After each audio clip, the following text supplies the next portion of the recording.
Hi, I'm Mark. And I'm Terry. And we're Escaping the Empty Nest. One of the must-do things for us on our first trip to New York was the 9/11 Memorial and Museum. We would have considered the trip incomplete if for some reason we were not able to see it and pay our respects to the victims of that horrible act of terrorism. To get there, we just took the one train from Midtown and got off at the World Trade Center station, which is connected to the Oculus, an amazing new train station that opened in 2016 in the shadow of the One World Trade Center.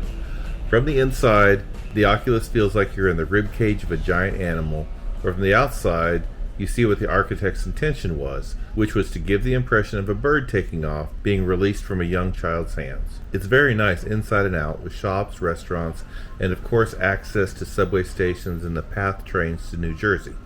We had time tickets to get into the museum at 10 a.m., so we didn't stay a long time in there.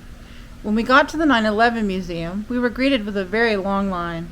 Honestly, this was before they opened for the day, so I'm not sure this is one of those times that we would recommend getting there early to wait in line.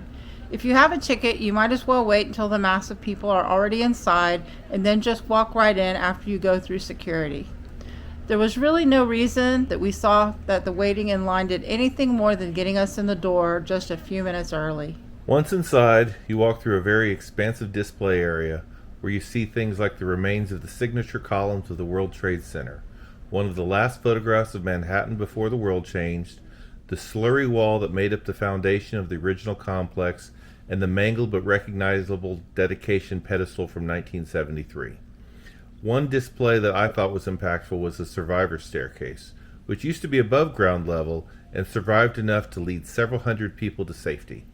These were preserved and moved to the underground museum at great expense. As we were walking around, I noticed how wide open this space was, and all of the artifacts were huge. I found that they have a separate area for smaller artifacts in the timeline of events. It's an incredibly detailed, moving area, but they ask you not to take photos. Maybe because you're taking photos of personal items that belong to people who lost their lives in the attack. One thing that was not a personal item and wasn't even in the World Trade Center property that I found fascinating was a display from Chelsea Jeans clothing store that was at Broadway near Fulton Street. For years, the store owner sealed up the window display, preserving the display as exactly it was in the aftermath of the attack, toxic dust and all. The display was eventually moved very carefully to inside the museum. After we exhausted ourselves walking around the museum, it was time to see the memorial. These waterfall pools occupying the footprints of the Twin Towers are so powerful to see in person.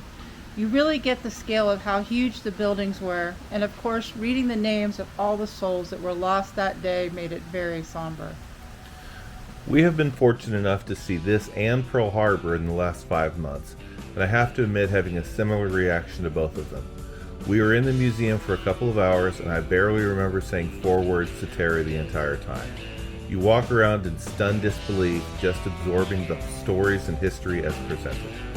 We hope the next time you make it to New York, you'll take the time to visit this amazing memorial. You won't regret it, I promise. If you found this video helpful, please consider leaving us a like or a comment.